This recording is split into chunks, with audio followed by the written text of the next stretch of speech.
Bonjour. En cette veille de Pessah, je veux commencer mon billet en rappelant la mémoire des 14 victimes israéliennes assassinées par le terrorisme islamiste palestinien, dont voici quelques noms. Doris Yashba, 49 ans, mère de 3 enfants. Laura Itzrak, 43 ans, mère de 3 enfants. Menachem Ezekiel, 67 ans. Moshe Kravinsky, père de 4 enfants. Shirel Aboukrat, Yaram Falah, Amir Khouri, Yaakov Shalom, Barak Lofen, Tomer Mored, Eitan Maghini.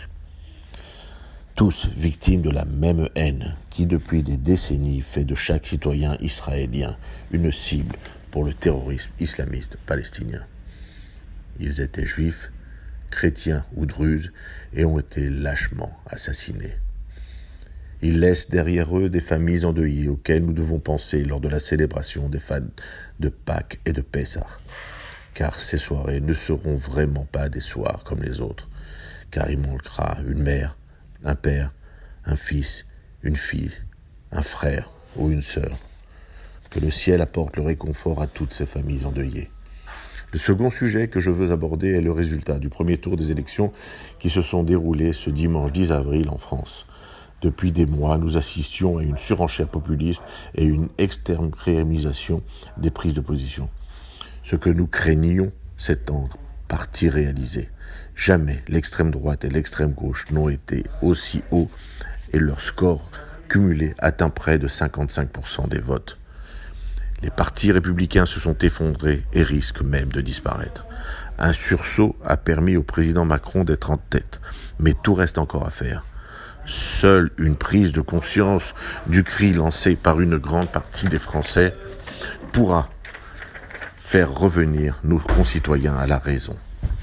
Battre le Rassemblement national et Marine Le Pen est et doit demeurer notre priorité, car la France qu'elle nous prépare ne sera jamais la France que nous aimons et dont nous avons besoin. Notre mobilisation doit être totale, et j'en appelle aussi à celles et ceux qui se sont égarés, suivant un apprenti sorcier qui se voyait en calife à la place du calife. Il est grand temps pour chacun de récupérer et de recouvrer la raison. Les problèmes et angoisses de chacun se devront d'être traités, car à défaut, ils alimenteront les extrémistes qui n'aspirent qu'au chaos. Le 24 avril, soyons pleinement citoyens et faisons entendre nos voix fortes et fermes de la raison.